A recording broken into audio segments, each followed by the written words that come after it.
Hey, youth workers, I only got one question for you today. How are you doing? I ask this because, listen, the times that we're in between pandemics and social distancing and all those things, and the fact that you've had to change over from IRL or in real life meetings to now social media meetings, including Zoom or Instagram Live or whatever you may be using, this could throw you off a little bit. And I'm a little concerned for you because it's just a different world that we live in. And I'm concerned that things may be not going so well for some of you. Some of you are very much people persons, right? You enjoy being with your students in a certain venue, in a certain place, in a certain time. And now all that's gone. And so I'm concerned that maybe you're not taking care of yourself, maybe the way you ought to. And that may or may not include wearing pajama pants for the most part of the day. And I don't know if that's you, but I'm not judging. I'm just a little concerned. So let me help you today. I want to give you just a few reminders that will help you take care of yourself during this season of time. It's not going to be forever, but at least during this time, take care of yourself. You're doing things that you haven't had to do before. You're having to do social media more and screen time and all those. And some of you are not used to that. So let me give you a few reminders to help you take care of yourself during this season. First off, keep your disciplines, right? Listen, I understand. Kids may be home. Maybe you don't have your job anymore. Maybe your wife is laid off. Schools are closed. I get it. You're homeschooling. All these things are factors.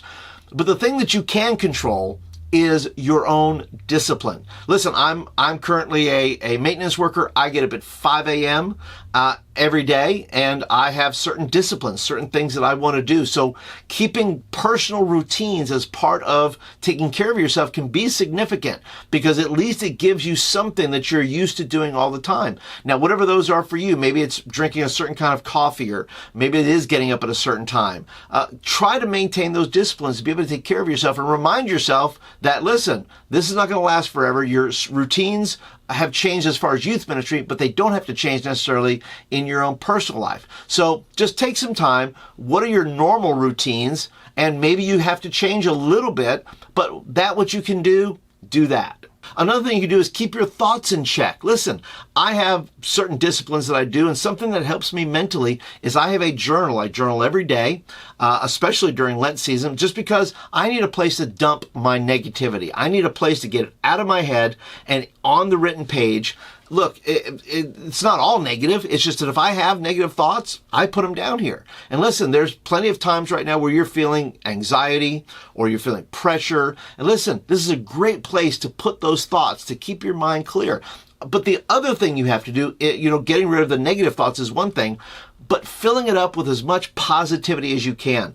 John Krasinski of The Office fame and A Quiet Place has a fun little thing that he's doing called Some Good News, the SGN, which is all about good news. He has a little episode there. I'm going to put a link down in the description below. You can check it out. It's really fun. It deals with nothing but positivity, whereas maybe some of the news channels you watch are not filled with a lot of positivity, but I think he brings a certain lightness to that. So give yourself some time and some space to focus on positive things. Listen, you're wise enough to know that your emotional state and your thoughts work hand in hand, right? You're thinking it and suddenly you start to feel things.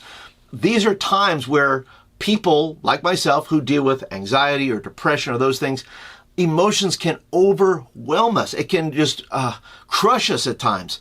And to keep those emotions in check, can I encourage you to feel strongly, but take those feelings and move them into an area of prayer, right?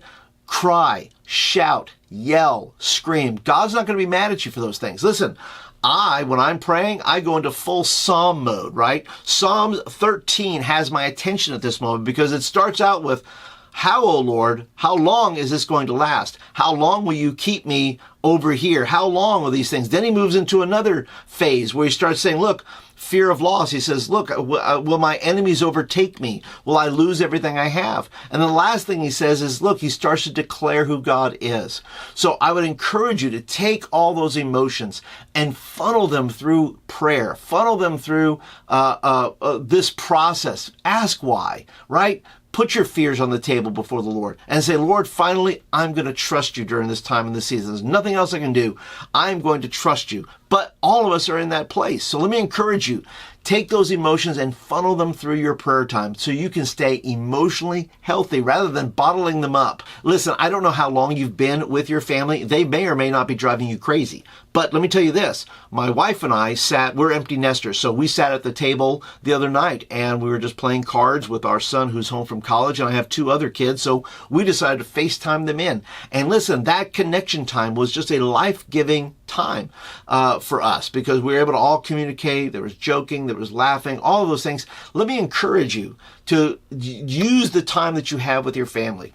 Just connect, whether that's taking a walk with your kids around the block or with your wife or as a family, if you can do it.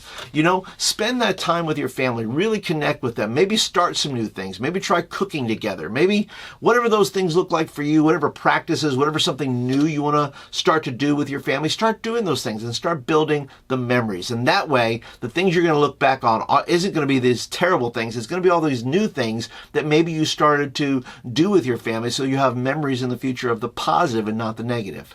And listen, worship is also a very important part of this. And I'm not just talking about singing. Yes, most believers I know can turn on, Spotify or music that they have on their iTunes and create a worship playlist. Yes, that's powerful and should be a part of a Christian's life, is to have those moments of singing worship. But maybe you say, look, that's not really me, Paul. Listen, worship can take different forms. Maybe it's about taking communion together as a family. Maybe it's about serving people, serving your neighbors. Maybe it's about somehow helping or donating to help, frontline workers. Whatever that looks like for you, worship is not just about singing. It's about lifting the Lord up. Maybe it's about writing and posting things online that are glorifying the Lord. Maybe it's about watching the church service together if you don't have to run it yourself. But maybe it's about just enjoying the worship service together as a family. Whatever that is, make worship. Maybe it looks, put God above everything. Put God above your circumstance. Put God above the problem or the challenge. When you do that, perspective changes. God is now in charge, not the problem. Now, the last reminder I want to give you could be a game changer. What if you decided to connect with other youth workers? And I'm not talking about youth workers in your Facebook group. I'm talking about the youth worker down the street, that if you have a network of people that you're involved with, find out how they're doing. Check in on them and say, hey, listen, man, I just want to let you know I'm praying for your ministry.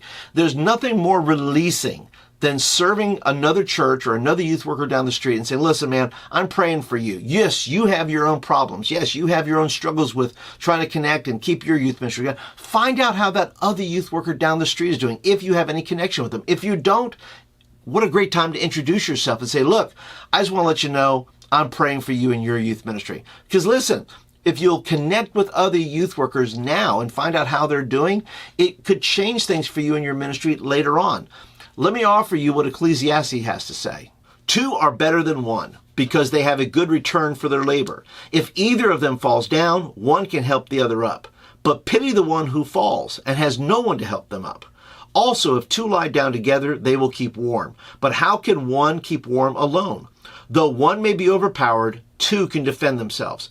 A cord of 3 strands is not easily broken. Although this is a time of distancing, it can also be a time of connecting. What a great opportunity to check in on your fellow youth workers on a local level. If you didn't have a network before, now is the time you want to start one. Now you want to start to connect with the people in your neighborhood and the people in the churches down the street and the youth worker down in that other church that you've never talked to. Because listen, this time and this season is going to be over. And the best strategy is to come out of this stronger, not weaker. And the way you do that is by connecting. If you don't have anybody else to connect with, you can connect with me. Just go ahead. My email is thedproject@me.com. You're welcome to reach out. You're welcome to leave a comment down below and just say, hey, Paul, how can we get together and chat or talk or work through some issues or whatever it may be. I just want to let you know that I'm open and available to you. That's why I created this channel, so that we can have a fellowship of youth workers who are not afraid to connect. Yes, we learn things. Yes, I teach lessons.